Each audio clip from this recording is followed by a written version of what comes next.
Hey everyone, kia ora te whānau. So this here is episode 6 on tips and tricks if you are going to the Australian Grand Prix for the first time this year. And this episode is going to be about if you want to buy some merch, because I can tell you that buying merch at the track is probably not the best option. Hi, my name is Lauren. I have been to 3 Grand Prix so far. That is 2 in Melbourne and 1 in Singapore. And I will be at the Australian Grand Prix this year and also Singapore this year as well. By no means am I an expert on actually going to a Grand Prix. However, these are some sort of tips and tricks that have actually helped me survive going to a Grand Prix. So yeah, buying merch. Well, buying merch at the track is always fraught with danger because it's usually a hell of a lot more expensive than what it is online. The other thing also, there are limited sizing. So if you are plus size, they might not actually have your size for you. And what you actually might see, they might have already sold out of already. So to give you a rough guesstimate on pricing, shirts are usually around about $140 depending on what team you are wanting to buy and what driver you want to buy. Hats are about $80. This is the caps, and also the bucket hats are usually about $80 or $90. And they're usually the most popular things that people will actually go for. Flags are roughly around about $40 or $50. Now, what prices you will see at the track, you will also see at pop-up stalls around Melbourne as well. Now, these pop-up stalls, there is one at Southern Cross Station, and there's also several along the riverfront outside Old Crown Casino as well, on the South Bank. These are, as I've said, these are roughly around about the same prices that you will see at the track.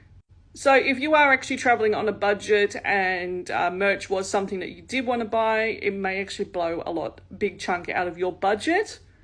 So if this is prices that might be way too expensive for you, I would recommend a store in Melbourne called City Sports and F1. They do actually have a limited selection in comparison to these other stores. And they do have some of last year's stock as well. However, they are cheaper compared to what you will see at the track and also at the pop-up stores as well. The other option, although you are cutting it fine since we are now basically within a 2-week gap between when the Grand Prix is going to be happening, is buying online and hoping for the best. If you buy with the team directly, most of them actually do international courier where you can actually get it within the week.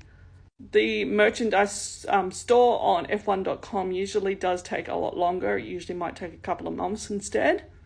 But like I said, you will be actually cutting it quite fine. 2 years ago when I bought some merch, I spent roughly around about $500, and that was on 3 shirts and 1 flag. The sizes that I did get are not the sizes that actually fit me. And this is why it is a little bit disappointing, because I'm somebody who regularly wears a 2XL and they didn't actually have the sizing, considering that 2XL is a pretty popular size here in Australia. If you're a plus size girly like myself, I would highly suggest going for the men's sizes rather than the women's cuts, because they are traditionally a lot more tighter against your body.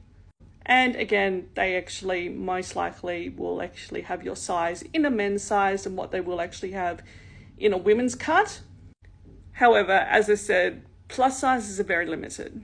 So I hope that actually gives you some sort of idea of what you might expect when you actually purchase merchandise at the Australian Grand Prix, and also rough pricing on how much it will cost if you buy it directly at the track. All right, peace out.